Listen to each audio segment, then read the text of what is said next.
Hi, I'm Selena from Annie's Bookstop of Worcester, and I'm here with Romina Garber, who is a young adult fantasy author. And Romina, I would like you to explain to everyone what it is exactly that you write. Yes, thank you. Thank you for having me. I actually, you can see some of my books behind me. I am the author of the Zodiac series, which is a space opera, a quartet, basically sci-fi fantasy, set in another solar system, inspired by the zodiac signs. And then I've got Lobisona, which is a duology, which is about well, a girl werewolf in a world where girl werewolves are not allowed or are outlawed. And then my latest is actually my first standalone, and it's called Castle of the Cursed. And this is about a girl named Estela who lives in the United States, but in the very prologue, in the very beginning, so I'm not spoiling anything, she's involved in a horrible public accident or tragedy. We don't really know what happened, but she is the only survivor, and her parents are killed. And so she's alone in the world until she receives a letter from an estranged aunt in Spain inviting her to live at their ancestral castle. And of course, Estela had no idea about this. And when she shows up, she discovers some gothic goodness, some paranormal stuff going on, possibly some romance, and of course, a lot of buried family secrets that shed some light on what happened to her parents and explain a lot about her past that she didn't know about. So, like mysterious castle, gothic romanticy, a lot of secret forbidden books within the book, and a lot of amazing Spanish food. That's my Oh, pitch. oh, recipes? Any? Maybe I should include some. Okay, sounds great. So, what do you think draws readers to these kinds of books? Um, I I think I think fantasy is just amazing in how it could shed so much light on our lives, on our realities, but it avoids using some of the more um charged things from reality. So like for instance, in Zodiac, every different planet is supposed to kind of represent the nations of our world and the way that we don't trust each other and aren't always very open with each other. And I think it's easier for readers to read about Virgo versus Libra as opposed to like real world nations and our real world problems. So I think it offers us an escape, but at the same time gives us some truths that I think are harder to come to, when we're so mired in reality, and kind of this like slight distance that fantasy gives us really lets us sink into things. I like to say that kind of helps us explore the world around us, but also the worlds within us. And I think that's a really cool thing that fantasy does. Right. Okay. Now, what actually was the inspiration behind Castle of the Cursed? Well, this was the my favorite sort of inspiration because I was visiting my dad in Madrid in Spain, and we were been driving this long stretch of highway, and we pulled off at this like little pueblo, like just we wanted a snack, we needed to stretch our legs, and I just felt like this like shadow or something over me, and I look up and I see this castle, like a gorgeous, huge castle. And I'm like, wait a minute, Dad. And I pull up Google Maps, like, where are we? Like, what queen lives here? Like, what? And he's like, oh, this is probably owned by a family. And the Wow. instant he said that, I saw it. Like, I saw this girl who's lost everything, like getting this letter and finding out that her family owns a castle. I just, it was the coolest inspiration, actually. Like, I did not expect it. It was one of those things in a moment. And then later, when I got to sit down and write it down, I just like the story really came to me. Now you can do the quotes. The quote. Inspiration. The Oh, quotes. yes. Let's see if it works. Oh, the inspiration. Yes, Ah! we discovered this a little while ago. This was so cool. I'm like, makes me feel so festive right now. Ramina's computer just does that when she quotes. So that was an inspiration. Maybe that'll give you another inspiration for another fantasy. Exactly. Great. Okay. So, what kind of research did you have to do for Castle of the Cursed? Okay, also my favorite book to research because so what I did was once I had this idea and I was ready to go and everything, um I was about to get married. And so actually, like, for my honeymoon, I told my husband, I was like, I would really love to go to Europe and see more castles as like research. I really want to do the air quotes, but I won't. Um, and and so he was, I mean, of course, he was like, that sounds amazing. And so we made it our honeymoon, and we spent like 2 months. We went to France, we went to Spain, we went to Italy. It was amazing. In addition to being super romantic and beautiful getaway, I got like, it really helped me get into this like setting and this character, and eating the foods and smelling the air and like walking through to Spain in particular. Like, I really felt like it helped me capture this place that I was imagining. And I mean, it was the best research for sure. Oh, wow. I can imagine just being in a castle. Did you get to well, when you were writing the book, because you were writing the book, Yes. were you actually able to go into places that other people might not have been able to? No, no, I didn't think about doing anything like that.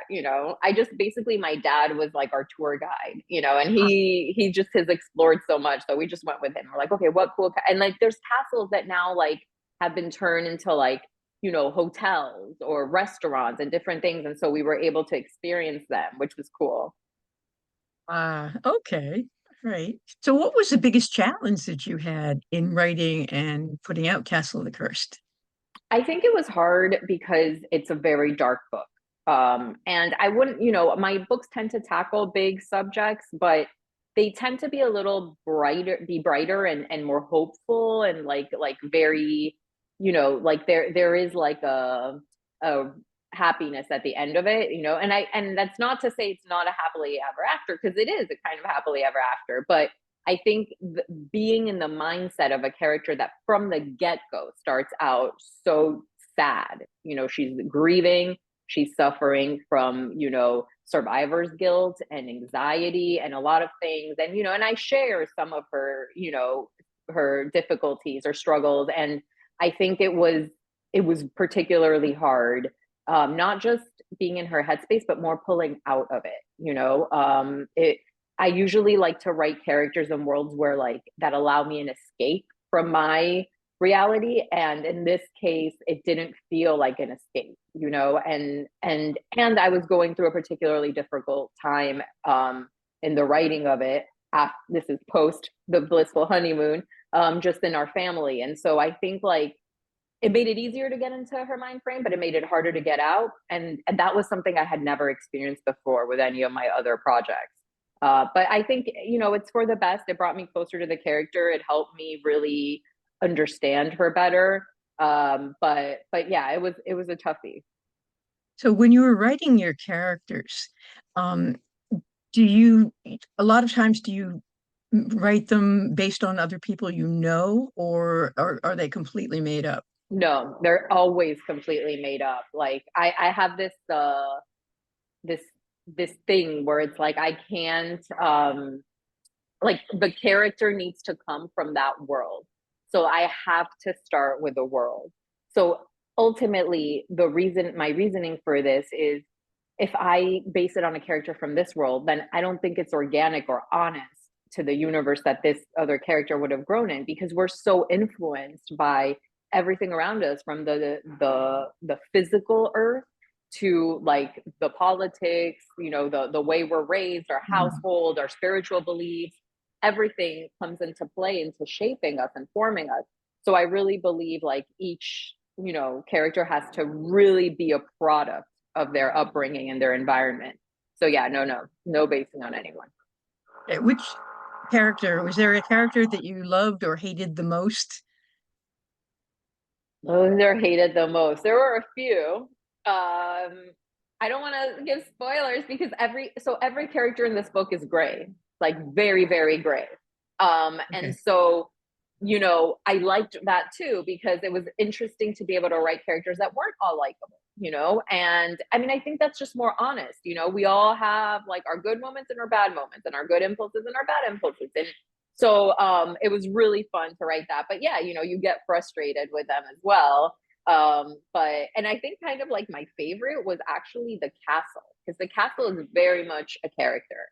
And I had Uh, never really like I've written like other worlds, other planets, all of that stuff, but I had never limited myself to a one setting story. And it treating this one setting like a world, it was fascinating, how much you could get into it. And then of course the castle itself is, is definitely in every way a character. And so there is some kind of sentience or something to it, and that was so much fun. So I kind of discovered a new thing that I like. ah, so how do you do your character development? I mean, and do you, excuse me, do you write your characters before you write your plots? Or No, how do you do that? yeah. So there's this quote by Alan Watts that he said, like, we're not born into this planet, we're born from it. And I think that distinction kind of guides me because in some ways, setting character and plot have to go hand in hand. And you're sort of knitting or weaving something, like one can't go before another. So as I'm figuring out, okay, what is this world? Whether it's our world and our world in another time or a different variation or another planet or another land, I need to know a bunch of things about it before I have my character. Like, what is the problem in this world? Because my character is going to have to be the one to fix it. So I need to make sure I create a character, that's in dialogue with what's happening here. I need to know who has the power in this world and who doesn't, and why. Like, what is the dynamic at play here? Who is being oppressed and why? And where does my character need to be to really be the most have the most dynamic storyline. And then I also need to know for plotting, I mean, there's a bunch of different ways you can approach plotting, right? And I think some of these things are important, and some of it is just to taste, but the one thing I think I would argue is like very important are these three kind of load bearing structural pieces of a book, which is the inciting incident, the midpoint reversal, and the black moment. For me, like until I have those, I don't really know what this book is going to be. And I need to know them because without those three moments, it's hard for the structure to hold. And so I need to know my character because these three moments completely have to do with their characterization, their basic nature. For instance, like the black moment. If death was everybody's black moment, every story would be the same. But it's not. The black moment has to be the worst thing for your character. And to know that, I need to know this character and the worst thing that could happen to them. So I really think you have to bring everything forward together. Hmm. Now, are you a pantser or No, outliner? oh my God, I am the ultimate Virgo. I am like neurotic, detail oriented, just like oh my gosh, yeah, I have to know everything. I remember for Zodiac, I wrote like 100-page world Bible before I even started doing Wow. anything else. Just like, and I mean, with this one, it's no different. Like I write these very, very detailed synopses. One of my author friends said to me when I sent her my synopsis for one of these books, she's like, okay, your synopses are more detailed than my first drafts. Like, it's just like everything is in there. And my editor was like, you should give a class on writing these because like I really like I break it down like I'm doing a dissertation on this book before it's even written.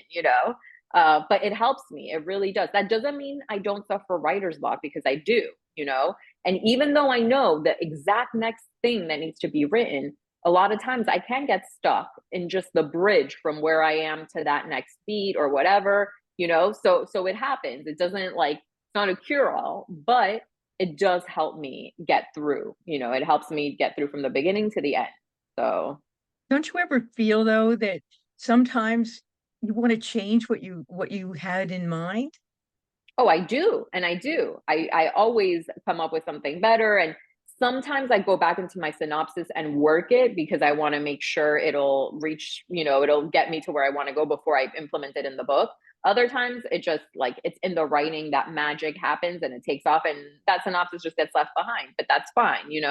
But it's with Novi Sona, this I did get in trouble with this because I sold Novi Sona on this synopsis. And when I sat down to write it, I realized I had outlined two books in one, and that the midpoint of the synopsis was really the end of the book. Otherwise, it would have been huge, and it would have like the tension, everything, the pacing would have been off. And so when my editor read the first draft, like after she sends me an email, she's like, "Are you thinking of a second book?" She's like, "What happened to there?" And I'm like, "Yes, I am. As you can see, like it Yeah. doesn't all fit." And she was like, "You're totally right." But like, I couldn't have known that until I started writing. So, but it's still useful. Okay. Interesting. So what else can we expect from you in the near future? Well, I'm working on a book right now, also for Wednesday Books. And we haven't announced it, so I'm not allowed to say too much, but I can say that it's in the same dark romantic-y vein as Castle, only this one is set at a boarding school that just opened in this kind of ancient Victorian manor in the middle of the woods in New Hampshire. So we're sort of like, what is this place and why is it just opening now? And why is it accepting the people it's accepting? And there's a whole bunch of mystery in that. And of course, there's some fantasy in there and everything. But yeah, it's a lot of fun, like found family group of friends, stuff that it's just really fun to do. I think I missed that a little bit with Castle because, Gothics are sparse. Like you're not supposed to have a ton of support and like everything. It's the contrary. It's, you show up at this place and, you feel very alone. But you're also discovering things. And so I think this is a nice change. Hmm. So what made you decide to become a writer? So I immigrated to the States from Argentina when I was a kid with my family. And so I had to learn English in school. And in fourth grade, my teacher, Miss Liotti, she started reading to us from where the sidewalk ends. And until then, I'd been a very, very shy kid. Like I barely spoke. My mom was like, I don't know what I'm gonna do, how she's gonna socialize, like how she'll ever, do it. And as soon as I heard these stories, it unlocked something in me. And I just started writing. And I realized like it wasn't that I didn't have anything to say, it was that like I hadn't found how to say it. And my anxiety kept me from being able to speak, but I could write. So like I started just writing, of course, in Spanish at that time, and then Spanglish, and then ultimately English. But it was that moment that like I was 9, and I remember immediately like writing the Spanish poem. And my teacher asked if she could submit it to this contest, and I got first place. And it Wow. was really cool, because I was like, oh, I can do this. Like, yay. So I don't, yeah, I have not stopped writing since. Wow. That's fantastic. Okay. So now questions about being a writer. What is your favorite part about being a writer on the whole writing and publishing process? I think it's probably hearing from readers. I really did not think that would be my favorite part because, like, I am kind of a little bit more of a loner, and I like the idea of writing books because of the anonymity, at least pre-social media days. That like I would read all these books at school, and I didn't know a thing about the authors. I didn't need to. I didn't care. I just like the stories. There's a purity to that I really appreciate. And But then when I started writing and my stuff started getting out there, I started hearing from readers and it blew me away because I it kind of like brought my people to me in a way that I don't think I ever would have found any other way. And it made me feel so much less alone. So and also when like especially when the book makes a really big impact. Like when I hear from people like like especially girls being like, I'm going into STEM because I read Zodiac, or I'm, or like Lobi Sona really helped me get through because I'm undocumented and I can't talk about it, or whatever. When I hear those kind of things, it really just fills me in a way that I don't think anything else can. You can't like buy that, so it's really special. Wow. Okay. What do you consider the most challenging part of the whole writing process, and how do you overcome it? Oh my gosh. I think it's like you're just like talking to yourself all the time, and you're just like, it requires this sense of like isolation, of like Yeah. to really like let these worlds and things inhabit your brain. And you're not only the protagonist, you're the villain too. You're all of them. You have to be all Mhm. of them if you're going to do a good job.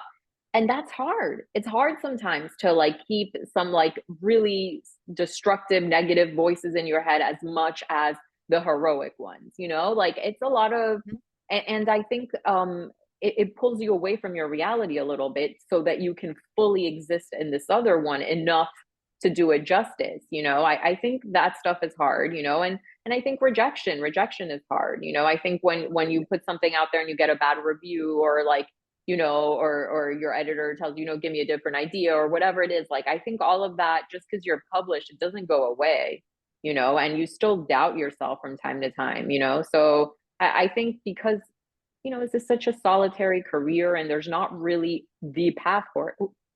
I just did this quote. There's not really one path for it. You can achieve it in so many ways that I do think it can be a little like alienating, or hard to get there. Okay. So what has been your favorite adventure during your writing career? Oh my gosh, all the travel has been the best part. But I did get to do something really cool with Zodiac, which was I got to do this was like 2017, I want to say, or 2018. And virtual reality, there was like a lot of movement going on in that. And I guess this company approached Penguin like about doing something in the virtual reality space with one of their books, and my book was the one that was suggested as the best fit. It was the Zodiac series because everyone like travels and speaks holographically, and it was just like it lent itself perfectly to this kind of tech. And I got like basically turned into a virtual reality avatar. I had to go to this place in LA, like all these cameras like going around me and recording me, and then see myself and use the headset and things. And then we made a global meeting of all the Zodi. So basically all the readers who had access to VR or could go to a VR place near them or whatever got to meet at this big assembly with me in real time.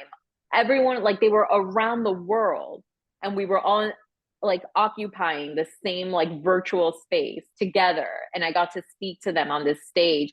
It gives me chills just to think about how cool that was. Like I'm face to face talking to the avatar of a reader, although I think it was in the Philippines, like somewhere all the like across the world complete, and we're just face to face talking, and it was like, and I got to see my characters because they created avatars of the main characters and portals to two of the planets. So you get to step inside and kind of see these other planets. It was a dream, a total dream. Did they actually make them look like you would imagine them? Yes, they did a great job. And then they had a wall where they found all the YouTube videos that I done, that interviews of me, everything that was up on YouTube about me in the series.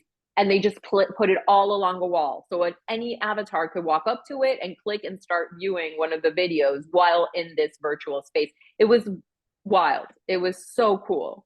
Really cool. Yeah. That's that sounds incredible. Yeah, it was.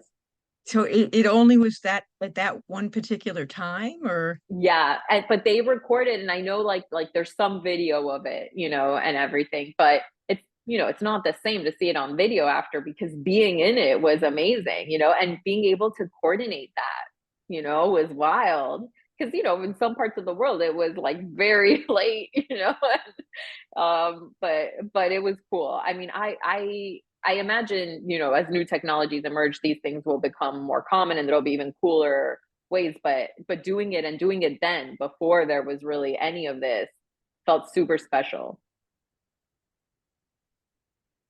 So, what is the greatest lesson that you've learned during your writing career? Uh, Trust yourself. I think that's the biggest thing is like learning to trust myself. Um, it's hard, but um, it's funny because that's kind of the lesson that my character in Zodiac has to learn. And it's a bit, I think it was a little bit of an allegory for my own publishing journey, like her own journey. Because I think it took me almost a decade to land my agent and publication and everything. And I had written before Zodiac 5 novels, like complete, different, distinct, like each one its own thing, all of them rejected. And I would like, after the first one rejected, pick yourself up, write a second one. Okay, pick yourself up, write it. Okay. And it's like you're seeing your favorite dream agents like just say, no, not ready yet, not yet. And it was brutal. But I always think that like if I had not like gotten back up after the fifth one, like I wouldn't be here, And so I always tell aspiring authors or aspiring anything, really like don't cancel yourself, like stay in there, wait, keep trying, keep going, and you only need one yes, and you just never know when it's going to happen. So if you stop, you're cutting yourself short.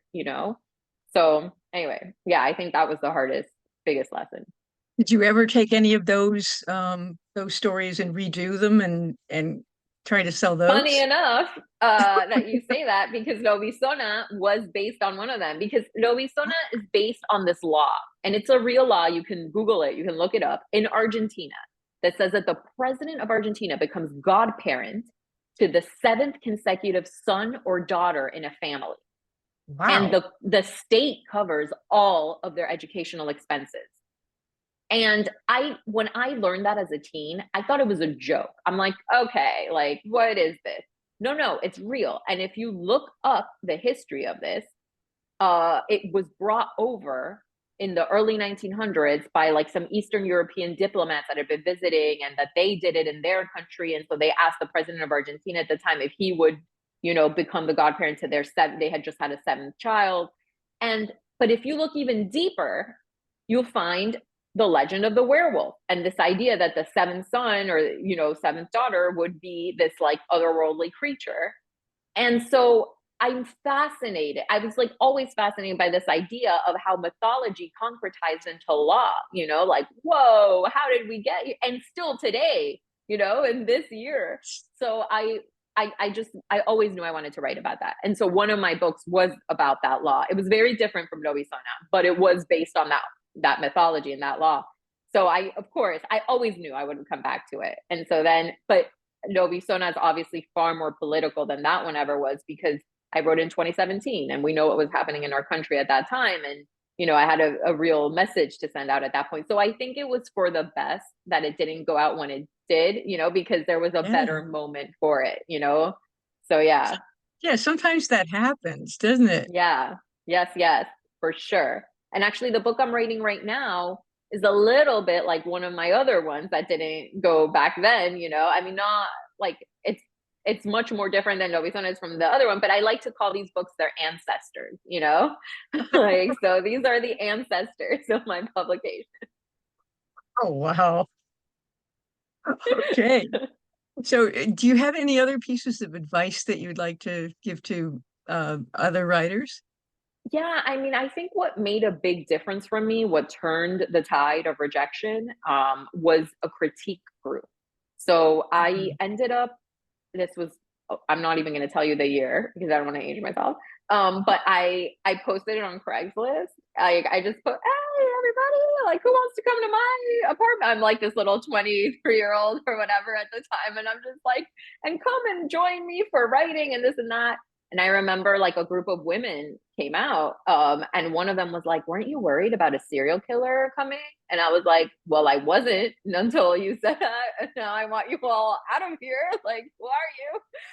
But I just was like, I want to start writing, and I got together this group of people who we weren't the same age, we weren't even writing the same genre. What mattered is we were at the same stage of the process, so that we could help each other. And I always recommend this to people. Now you don't even have to meet in person. You could just do this virtually. And, we would just send each other every 2 weeks. Everybody would contribute like a chapter or two. And then we would all read it. And then we'd all give feedback and brainstorm stuff and help them out. And I think that was the biggest writing education for me, because not only because they were insightful and their feedback was great, but learning how to take feedback, learning how to differentiate between feedback you need to take and feedback you don't need to take, learning that like sometimes when people tell you what to change, you shouldn't like, and you think it's wrong, it's not about their suggestion, it's more about what they're getting at that isn't working underneath. So maybe their solution isn't perfect, but you need to listen to, like, the fact that they even have this note means something isn't working quite yet. And the other thing was learning to take criticism and learning to open yourself up and share your writing with other people. You don't really think about that part when you're trying to get published, because you just want the contract, but that is really hard. It is really hard, because you have to have this thin skin when writing and creating, because you need to let the world in, but then you have to have this thick skin once it's out, because you can't let the bad reviews or criticisms really stop you, and it's Mm, hard. right. So, do you have any clubs, groups, or organizations that might have helped you in your Um, writing? so now I'm actually I'm really happy this organization came about in the past few years, Las Musas, which is like for Latino writers. And I mean, it's expanded now, but at the time it was so great, especially with the coming out of Lovisona, because this group had just come together, and I've been able to mentor writers through them, Mm, which is also like, it feeds you as well. yeah. It's wonderful. So yeah, I was really happy. And before them, it was probably SCBWI, like attending their summer conferences and all the craft stuff. Richard Peck, like listening to these amazing authors speak, and like I can still hear them and I still hear their advice. So that was really great. Great. Now I have questions about you as a person. What is one Okay. thing that most people don't realize about you? One thing they don't realize. Well, I was a teenage drummer. Um, And what I feel like what they don't realize is my teen years were really my great years. Like my best stuff. I also had a weekly Sunday column in the Miami Herald opposite Dave Wow. Barry when I was a teen. And I would write it from Harvard, from my dorm room. And it would be like, what's it like to be a student here? And what's it like to be in college? And that was so much fun. I like to say I'm like Sex in the City, only it had nothing to do with sex or a city, but like it was the nerdy version of that. But it was super cool, because when I pitched this column, it was going to come out on Thursdays and like every other week. And after the very first one, they immediately were like, no, we're making it a Sunday weekly thing. And I was obsessed with Dave Barry. So I was like, all right, like, like I will take this. It barely paid, and it was, ridiculous, but it was so amazing to every Wednesday be like, I have to get back to my dorm room to get on my call with my editor at the Herald, and like go through my edits for this week. And then it would be, students would find me, like the ones from South Florida, and they'd be like, are you the girl who writes these things? Because my grandmother cuts this out for me and sends it to me every week. And I'm just like, oh, great. Like, the audience was intended to be teens, and instead it was still the similar audience. Like, the experiment did not go so great, but it was really fun for me, because like I think that's when I learned that I knew I wanted to write, but that's when I learned that I wanted to write for teens specifically. That was the moment, that I found my voice. Huh. Yeah, Okay. So that's how you realized that teens were your audience. exactly. I was like, oh, this is who I want to, like, I never moved on. I never matured beyond that. I was like, I'll stay here. Oh, that's interesting. So you never wanted to write for adults? I know. I never, it just never happened for me, And I would take these courses and they were amazing about all classics, and even I was in this fiction writing workshop, led by the amazing author, Catherine Vaz. And I just remember like everyone else would be writing this like more literary, like deep, like whatever. And I'm writing like they fell in love in high school and now they're finding each other in college. Like my stuff was always just like really like commercial bent, and not at all like what everybody else was writing. But I think that I always just wanted to do this. Okay, great. So what question would you wish interviewers would ask you? And what would the answer be? Honestly, this is it. Like a lot of your questions I've not gotten before, believe it or not. Ah, I've heard that So this before. is, yeah, no, this is amazing. Oh, good. I'm glad. I'm glad you like the questions. Yeah, thank you. I just feel like it let me open up in a way that other interviews don't. So Oh, thank you. good. Okay. Um, Speaking of opening up, what is or are your passions when you're not writing? And how do you make time for the things that you love? So I think one of my problems is I'm sort of always in work mode, and I think Uh, a lot of overachievers of my generation, like we have this problem where it's like if we're not being productive, we don't know what to do with ourselves. mhm. But I think I find ways to break it up by like, I do a lot of binge TV watching. I work out. I like Zumba and yoga and fun, like workout stuff. And um, I like meeting I love coffee. So it's like getting to know new coffee shops and stuff like that is like my favorite thing to do. And yeah, like I think like spending time with friends, like it's hard as an introvert, I'm just like, I really like, uh, prize and value like my privacy and my space, so like I do think I spend a lot of time thinking or journaling or reading or writing, but yeah, it's nice to get out of your head sometimes. Now, you don't seem like an introvert when you're talking, so but I know that a lot of writers are introverts. You kind of have Yes. to be because you're by yourself all the time. Yes. I know. And Well, the first time my mom ever saw me at a bookstore event launching Zodiac, um, she was shocked.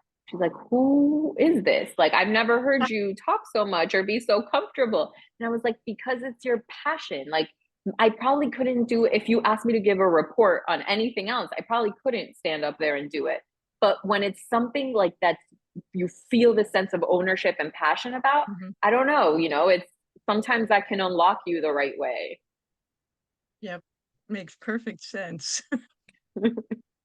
So, what does your writing space look like? And what do you need to have around you when you're writing or editing?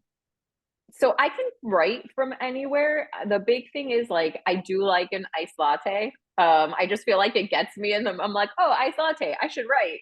Like, I don't know why. But I can mostly write from anywhere. I do think this is kind of funny, but like, I don't listen to music when I write. I find it distracting because like the lyrics, I'll start singing them or they'll get in my head. But I can watch TV while I'm writing, weirdly enough, especially if it's Wow. something I've seen before. I know.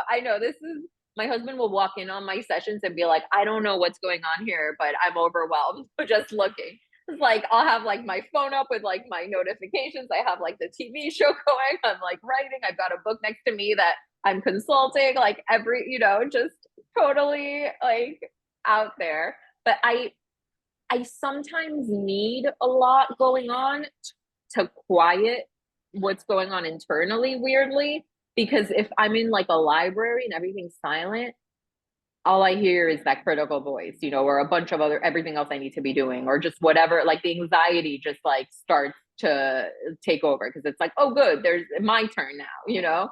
So I almost need like to be distracted and engaged on multiple levels so that just my creative can be like, I know it's very bizarre. It's, it's very strange. It's so strange.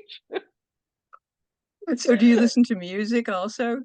No, no. Music, weirdly enough, music is one step too far. Because then I just start singing it. And then I'll be like, I'll start typing what I'm singing? And I'm like, wait, what am I doing? I guess I could do classical music.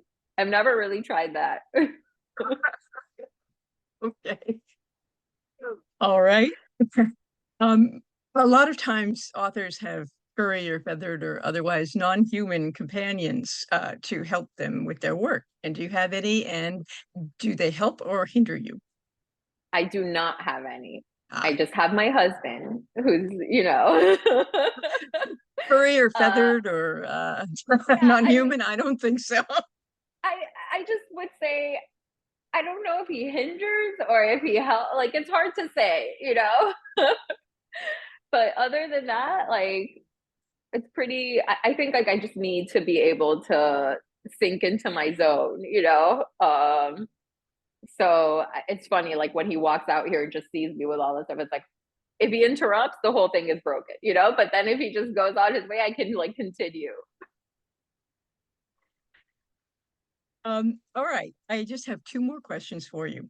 One, where can people find your work aside from Annie's Bookstop of Worcester? And you can get Castle the Cursed at Annie's if you call us at 508-796-5613, or you can email us at orders@anniesbooksworcester.com. And where else can people find your work? Pretty much anywhere. All any indie bookstore, Barnes and Noble, obviously Amazon, like anywhere. My stuff is pretty available. Okay. And my last question is, how can we follow your work and share your awesomeness? Well, I think my favorite place is probably Instagram. My Okay. handle's at Romina Garber, so just my name. So that would be my preference. I think my number two would be Facebook. It's at Romina Books. Okay, wonderful. Well, this has been a lot of fun. So thanks very Yes, much. thank you. Thanks for having me. Learning about the quotes. It's been great though. And thank you so much for joining me today.